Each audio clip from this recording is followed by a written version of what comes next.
उत्तराखंड को सांप्रदायिक घृणा के उस मुहाने पर पहुंचाया जा चुका है जहां अब प्रेम, सद्भाव, मनुष्य के प्रति आदर जैसी बातों की दूर दूर तक कोई उम्मीद नहीं है। आम लोग तो दूर, पुलिस के जवान भी इस नफरत को हवा देने में घृणित भूमिका निभा रहे हैं। यदि वास्तव में वो व्हाट्सएप ग्रुप पुलिस के जवानों का ही है तो उत्तराखंड इस नफरत की आग में पूरी तरह न झुलस जाए और उत्तराखंड से बाहर रह रहे यहाँ के लाखों लोगों के सामने संकट खड़ा न हो जाए, इसलिए इस ग्रुप पर बात करनी आज बेहद जरूरी हो गई है। इसके साथ ही एक पोस्टर पर भी बात करेंगे जो इन दिनों तेजी से वायरल हो रहा है और उत्तराखंड में गैर हिंदुओं की बसासत का इतिहास भी संक्षेप में जानने का प्रयास करेंगे।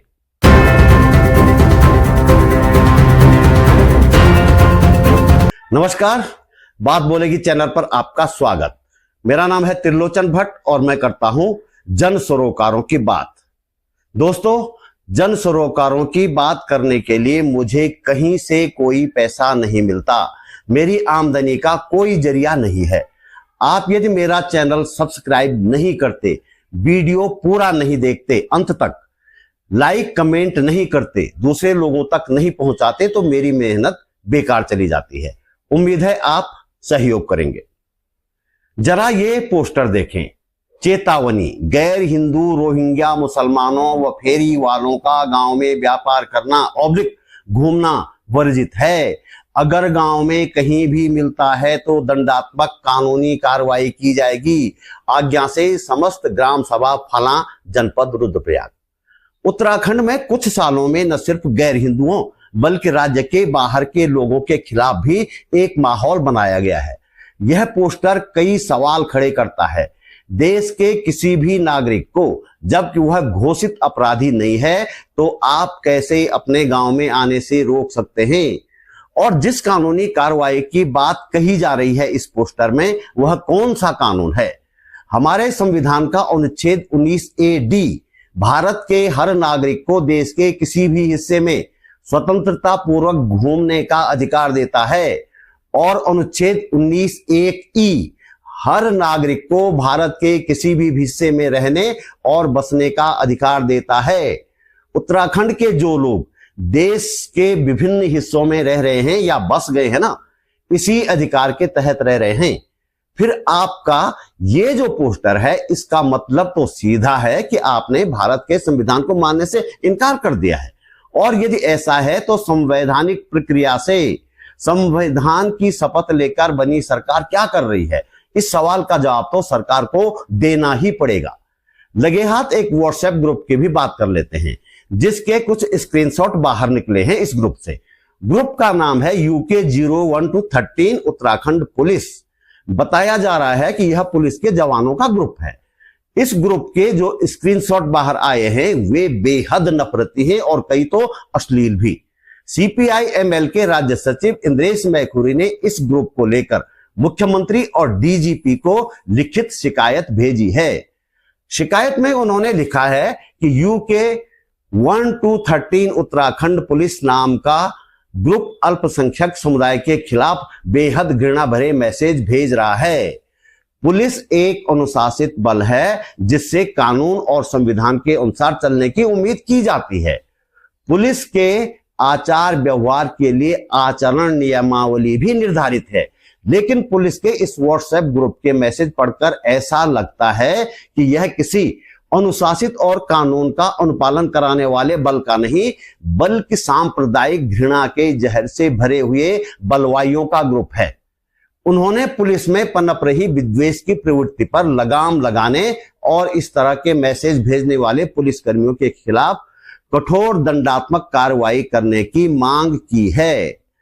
अब देखना यह है कि इस शिकायत पर कितना अमल होता है। यदि अमल नहीं होता तो समझ लीजिए इस राज्य और इसके लोगों के सामने निकट भविष्य में बहुत बड़ा संकट खड़ा होने वाला है। जिस अल्पसंख्यक समुदाय के खिलाफ आज ये जहर उगला जा रहा है वह उत्तराखंड में बहुत कम संख्या में ही सही, लेकिन इस थाती माटी का अभिन्न हिस्सा रहे हैं। बचपन का एक किस्सा सुनाता हूं जो मुझे आज भी याद है।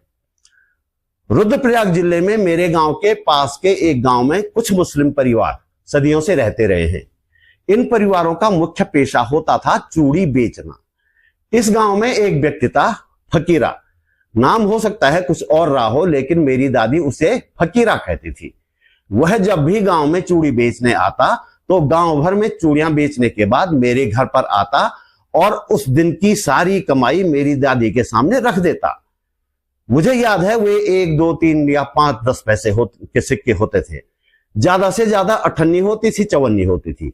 मेरी दादी पढ़ी लिखी नहीं थी, उंगलियों पर गिनकर हिसाब लगाती और फकीरा को हिसाब बताकर उसकी रकम लौटा देती। दादी फकीरा को कुछ न कुछ खाने के लिए भी देती। एक दिन फकीरा गांव में आया और पता नहीं किन कारणों से दादी से नहीं मिल पाया। दादी बुरी तरह नाराज हो गई। अगली बार फकीरा आया तो दादी ने उसे दूर से आता देखकर आवाज लगाई, यहां मत आना रे फकीरा, कुत्ता छोड़ूंगी तेरे पीछे। माफी मांगता हुआ फकीरा घर पहुंचा। अच्छी खासी क्लास लगाने के बाद दादी ने उसकी कमाई गिनी, खाने को कुछ दिया और इस हिदायत के साथ विदा किया कि जब तक मैं जिंदा हूं बिना मिले नहीं जाएगा। ये था परस्पर सद्भाव। बेशक मेरी दादी ने कभी संविधान की प्रस्तावना और उसमें दर्ज समाजवादी, पंथ निरपेक्ष और बंधुता जैसे शब्द सुने तक न हो, लेकिन दूसरे धर्म के व्यक्ति को भी अपना जैसा समझना, सम्मान और प्रेम देना मेरी दादी के लिए संवैधानिक नहीं, मानवीय आचरण था। वास्तव में देखें तो हमारे संविधान में जिन मूल्यों की बात की गई है वे मानव मूल्य ही हैं, जिन्हें समझने की जरूरत है, जीवन में उतारने की जरूरत है। ये कहानी सिर्फ एक हिंदू दादी और मुसलमान फकीरा की नहीं है, बल्कि पहाड़ के तमाम गांवों में इसी तरह का सद्भाव हुआ करता था। उत्तराखंड के किन किन गांवों में अल्पसंख्यक सदियों से रह रहे हैं और बाकी समाज के साथ, बहुसंख्यक समाज के साथ उनके कैसे संबंध रहे हैं, उत्तराखंड के विकिपीडिया कहे जाने वाले वरिष्ठ पत्रकार चारू तिवारी ने इस पर विस्तार से एक लेख लिखा है। उस लेख पर आधारित कुछ जानकारियां मैं आपको दे रहा हूं। अल्मोड़ा जिले के दनपो गांव में सदियों से मुसलमान रहते हैं। यहाँ की संस्कृति में रचे बसे हैं। उन्होंने यहाँ की संस्कृति और भाषा को जिस तरह आत्मसात किया वह अनूठा है। वे गांव में सुख दुख में शामिल रहे हैं।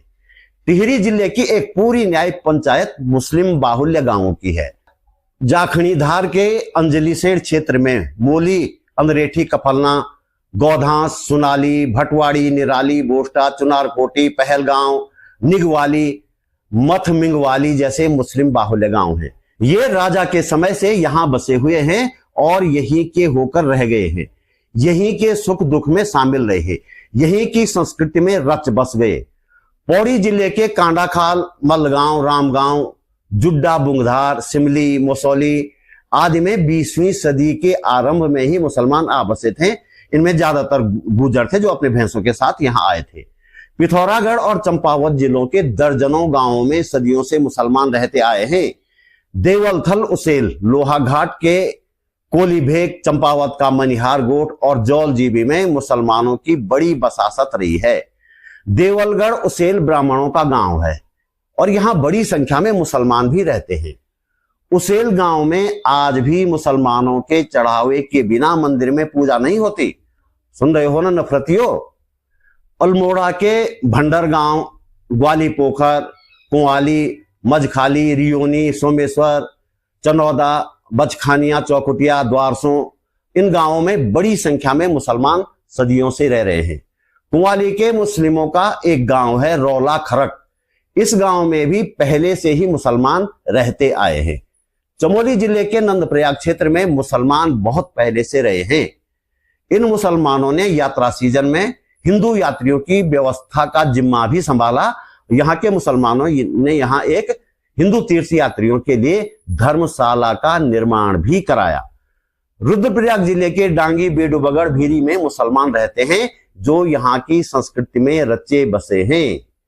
चारू तिवारी लिखते हैं, मुस्लिमों का हमारी सांस्कृतिक थाती को सींचने में महत्वपूर्ण योगदान रहा है। पहाड़ की कई रामलीलाएं ऐसी हैं जिनकी मुसलमानों के बिना हम कल्पना भी नहीं कर सकते। प्रथम विश्व युद्ध से पहले तक गढ़वाल के ग्रामीण मुसलमानों के पुरोहित ब्राह्मण ही हुआ करते थे। निष्कर्ष ये कि उत्तराखंड के मुस्लिम समाज के बारे में ये जो भ्रांतियां फैलाई जा रही हैं, जो काल्पनिक डर पैदा किया जा रहा है, उससे सावधान रहने की जरूरत है। हमें किसी मुस्लिम या बाहर वाले से खतरा नहीं है, हमें खतरा है पहाड़ को लीलने वाले उन अपनों से जो सत्ता में बैठकर पहाड़ का सौदा करने में लगे हुए हैं। उन लोगों से हमें खतरा है जो मैदानी जिलों को उत्तराखंड में मिलाना चाहते हैं। उनसे खतरा है जो पूंजीपतियों के लिए भूमि कानून लाकर हमारी जमीनों पर डाका डाल रहे हैं। खतरा है उनसे जो हमारे स्कूल बंद करवा रहे हैं। खतरा उनसे है जो हमारे अस्पतालों को पीपीपी मोड पर दे रहे हैं। खतरा है उनसे जो गैरसैंण राजधानी के खिलाफ कुचक्र रच रहे हैं। खतरा है उनसे जो मोबाइल गाड़ियों से शराब सप्लाई कर रहे हैं। खतरा है उनसे जो हमारी एक पूरी पीढ़ी की चेतना को समाप्त कर देना चाहते हैं। तो दोस्तों, इस वीडियो में इतना ही।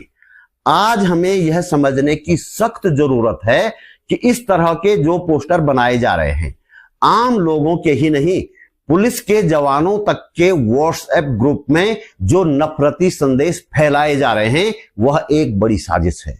हमें धार्मिक उन्मादी बनाकर हमारे लोगों के सामने जीवन का संकट पैदा करने की साजिश है ये। हमें मुसलमानों के खिलाफ ही नहीं, मैदान के लोगों के खिलाफ भी भड़काया जा रहा है। उम्मीद है आपने वीडियो लाइक कर दिया होगा। इस वीडियो के कमेंट में अपनी राय जरूर दीजिए। और हां, आप महसूस करते हैं कि इस वीडियो को बनाने में मैंने थोड़ी बहुत मेहनत की है और आपको इससे कुछ काम की जानकारी मिली है, तो लाइक कमेंट के साथ शेयर भी जरूर करें। यदि आप समर्थ हैं तो अपने जेब खर्च में से एक छोटी सी राशि निकालकर आर्थिक सहयोग अवश्य करें। आप YouTube पर वीडियो के नीचे ज्वाइन बटन पर जाकर या सुपर थैंक्स पर जाकर सहयोग कर सकते हैं। डिस्क्रिप्शन में बैंक डिटेल भी है। जल्दी मिलते हैं एक और वीडियो के साथ। नमस्कार।